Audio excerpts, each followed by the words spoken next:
Welcome to another EE301 lecture.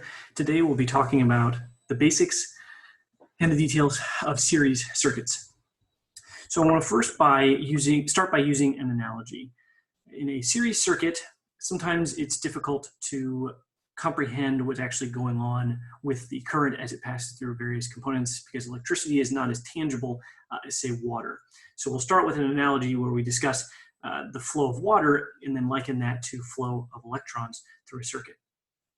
In this picture I've drawn here, not incredibly well, you have a reservoir, you have a pump which draws water out of that reservoir through these gray pipes,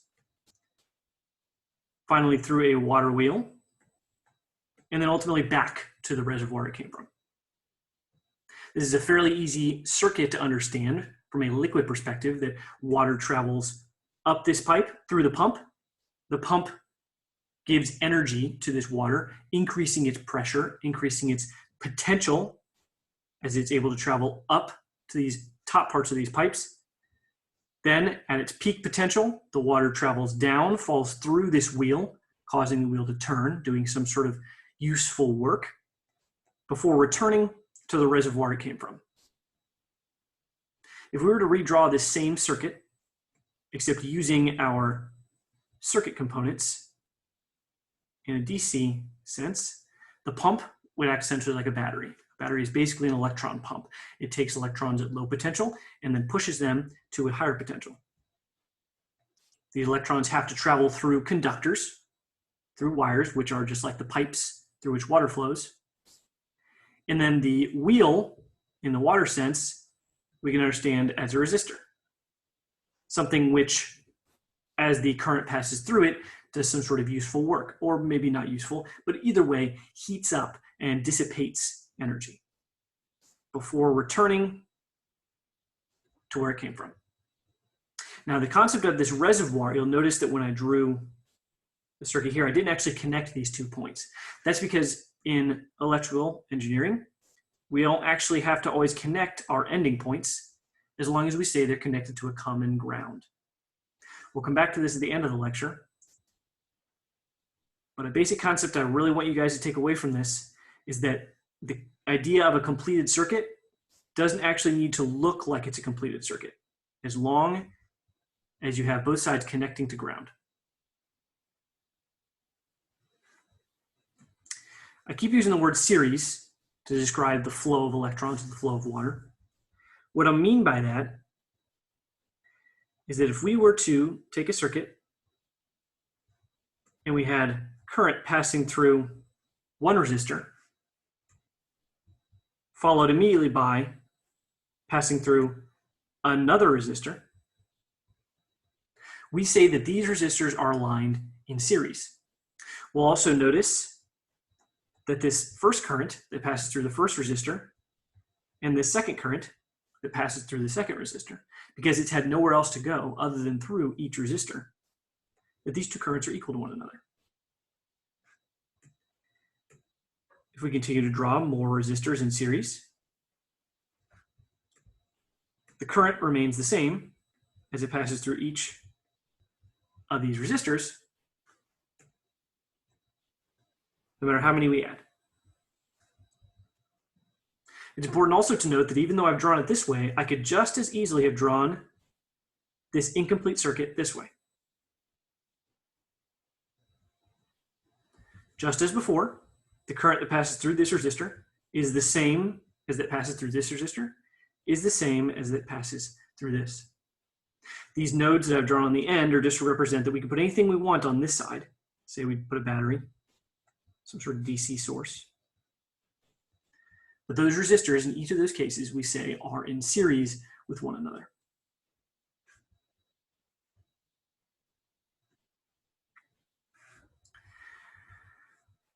When we're discussing resistors in series, it's sometimes easier to come up with an equivalent resistance, which we define as the sum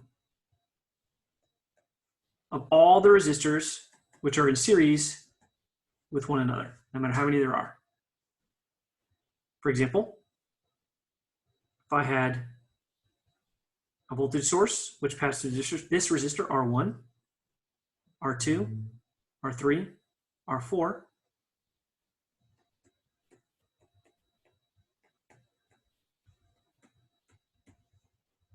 Instead of drawing out this full circuit every time I'm trying to analyze it, I can equate this circuit to look something like this.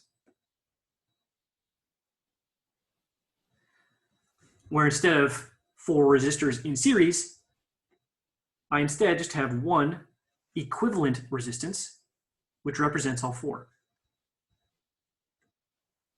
And this is just a simple summation.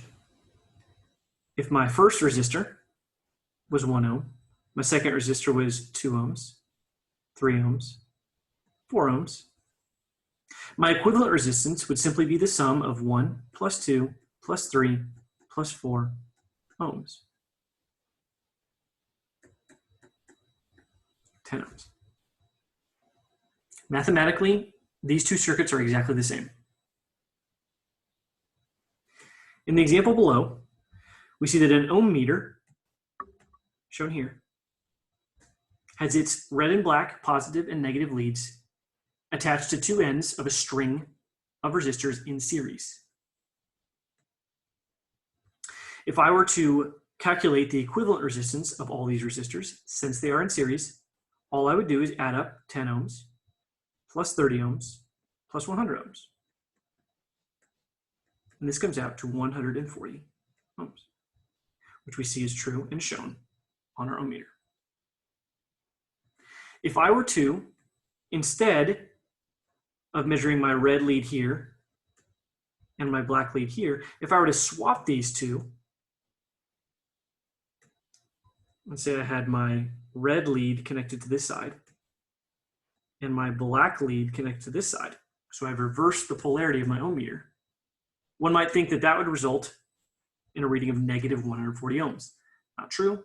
You can only ever have positive resistance because it doesn't matter which direction current flows. If current flows this way or if current flows this way, the resistance through those resistors is always going to be the same.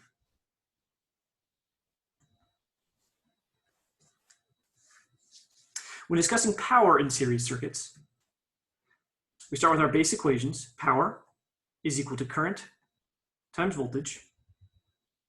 And if you recall from Ohm's law, that we can rewrite current as V over R, then we can rewrite power as V squared over R. Similarly, if you'll recall that we can rewrite V as I times R, we can rewrite power as I squared R.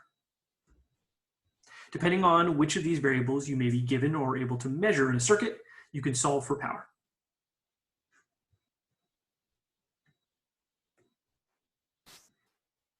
When resistors are in series, as before,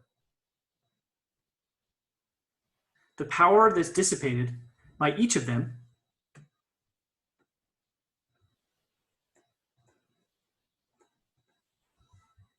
if we're trying to find the total power, it's simply the sum, P1 plus P2 plus P3.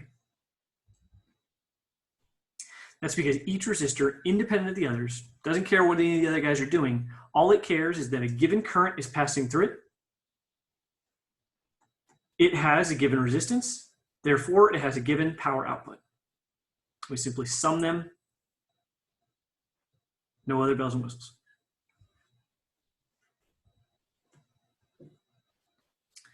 Now I'll talk about some series components. Some components, which you may see in series circuits, look like this. This is a switch.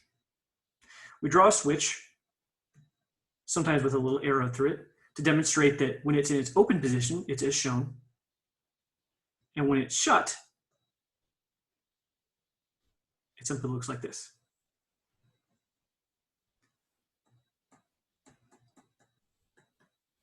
A fuse is another common series component. Symbol looks like this. And fuses used to be much more common in circuit or in homes. They were there to essentially prevent an overcurrent condition where excessive currents travel through the conductors in your house, which could lead to a fire, by essentially being an intentional weak link.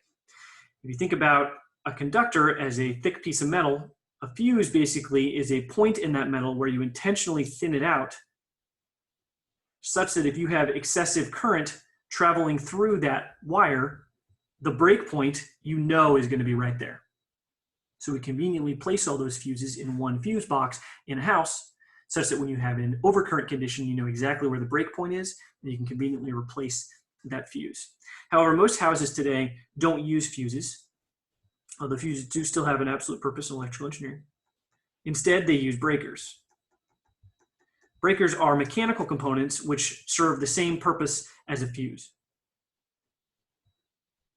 They're drawn like this, and when they're open, you can sometimes draw a circle inside to show that they're open. Otherwise, if you don't have a circle, in this case, either one, you say that this breaker is open. With a line drawn through it, that's how we say that the breaker is shut. Most likely your house at home has a breaker panel instead of a fuse panel, but again, it serves the same purpose. When an overcurrent condition exists, a breaker will open, preventing further current from flowing through while you troubleshoot whatever problem may have arisen. I've already drawn a couple of them. We'll also frequently see batteries drawn in our DC circuits. And sometimes they're just drawn like this, where the larger end is going to be our positive terminal and the shorter end is our negative. Sometimes though we see batteries drawn a little bit more intricately, but the same positive and negative end applies. You'll also sometimes see voltmeters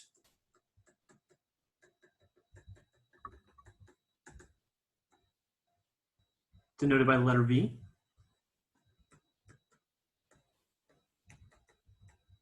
And ammeters with the letter A. A voltmeter, as its name implies, measures voltage.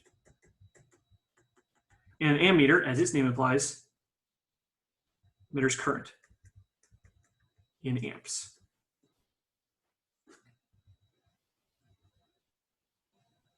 Here's an example of a handful of those components in series.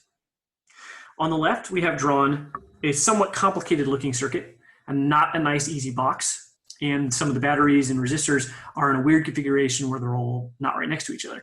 Conveniently, when dealing with series components, we can rearrange them in such a way that is more convenient for us to understand. So we'll note from this drawing that we have a battery here, E2. We have another battery here, E3. And we have a third battery here, E1. We can't change the direction that they're oriented. This battery has a positive here and a negative here.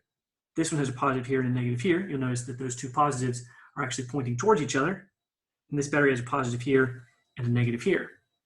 So maintaining their relative orientation with one another, we can actually place all three of those batteries together in series in a simpler circuit. We can do the same with our resistors. We know that we have a resistor here, a resistor here, here, and here. But as stated before, resistors don't care what direction current is flowing through them, so we don't have to worry about their relative orientation with one another. We can simply align them so that they're all back to back in series in our similar configuration. From here, we go back to a few minutes ago where we talked about how we can easily simplify our resistors in series into one equivalent resistance to get our final circuit, which looks something like this. Sources of DC current, so these three batteries in series, we can treat the same way. If we were to solve for our total voltage from those three combined batteries that I boxed in yellow, all we do is we see our 6 volts, which was this component here, plus our 1 volt, because if we use our 6 volt, our largest source, as our determiner for the direction of current, we note that current flows backwards through this battery, but it flows the correct way, I guess you could say, from negative to positive through our 1 volt battery. So we have a positive value here, minus 2 volts again, because our current, which we just determined from the beginning, you can solve this either way, as long as you're consistent with the direction of your current, flowing from positive to negative through this other source results in a negative value here. So our total combined voltage from our voltage source in our equivalent circuit is 5 volts. Our total resistance is a little bit easier. We're simply adding them up. 2, 4, 3, 1, making sure we maintain our units to get 10 ohms total.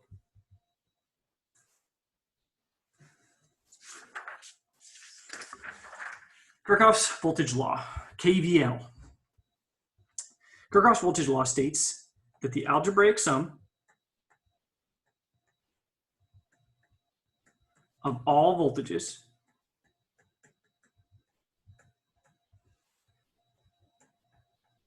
around a closed loop is 0.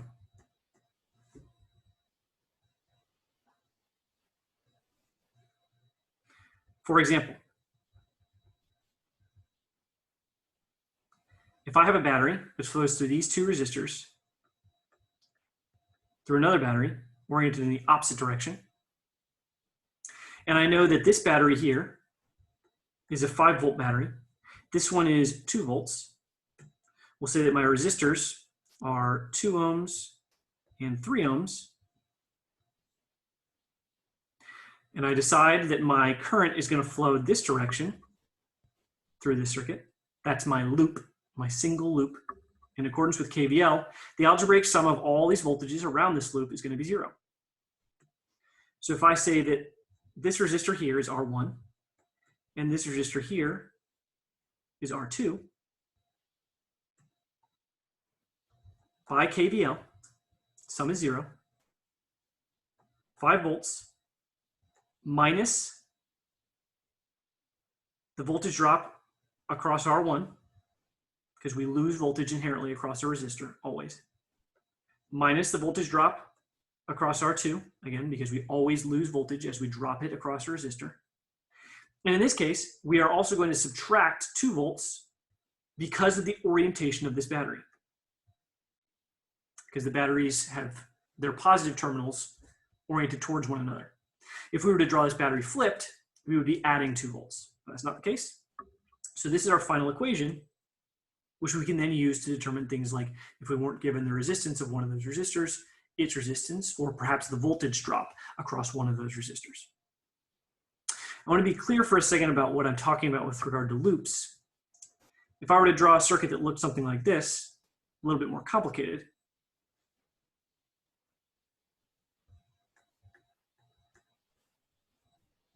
then in this case, we actually have 3 loops. We have 1 loop here. We have another loop here. And again, I can decide to draw my loops in various directions. I've decided to do clockwise in each case. But we also have a 3rd loop, which spans the entire drawing. So in this case, we have 3 loops.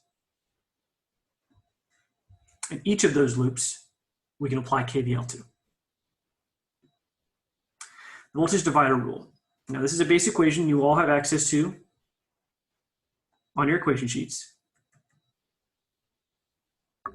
where we say the voltage drop across X, which is a component, is equal to the overall voltage of our system times the resistance of that component, X, divided by the total resistance. So essentially here we're dealing with a proportion. We say that if we're going to drop all of our voltage across all of those resistors in total, we take the proportion of the resistance from that specific component, X, multiply it by our total voltage to find the proportion of the voltage which is dropped across that component. For example, if I had a battery which pushed current through 4 resistors, R1, R2, R3, and R4. of known resistances, 2 ohms, 6 ohms, 3 ohms, and 1 ohm. And I told you to find the voltage across R2, which we denote V sub 2. You can simply apply the voltage divider rule. Where you say, okay, I have a 120 volt battery. That's my E. Rx, the resistance across just that one component we care about. R2 has a resistance of 6 ohms over R total, which is the series equivalent of all of these resistors in total, which we just sum up as 2 plus 6 plus 3 plus 1 ohms. And we get a voltage drop across just that R2 resistor of 60 volts. Now, the voltage divider is also useful in determining the voltage at a specific location. If we were to call this location A, and we were to try to find the voltage at that point, V sub A, we again take our total voltage drop for the entire circuit. But in this case, the best way to think about this is that, well, we're not looking at the drop across any specific component here. We're actually looking at the voltage drop across both of these components. Because we know the voltage here is 0, and the voltage here, if it were VA, would be like saying that we are trying to find the voltage across an equivalent resistor equal to these two resistors combined. So our equation becomes 3 plus 1 ohms over the total, which is again 2 plus 6 plus 3 plus 1 ohms to yield 40 volts. Another way to understand this concept is to say, and again, I'm going to give a strange analogy here. You are in a car and you have 120 volts. That's your currency.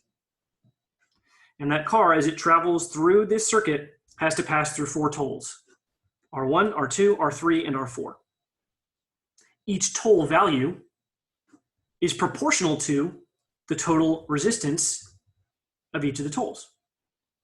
So if you have 120 volts, which is your currency, and you know that by going through this toll road, you're going to have to spend all of it, then you're going to want to say, well, as I pass through this 2 ohm toll, I don't want to spend all my currency. I only want to spend 2 ohms proportional to the total. So 2 divided by the sum of all 4. By the time I get to this point, I will have used 2 plus 6 ohms proportional to the total. By the time I get to this point, I will have used 2 plus 6 plus 3 proportional to the total, which is almost all of it. And by the time I get to the end, I will have used all of my currency, all of my voltage, and again, as a proportion of the whole. The voltage divider is simply a proportion equation. The last thing I want to talk about here is the circuit ground. I'm going to bring it back full circle from where we started. A ground is represented like this, and it represents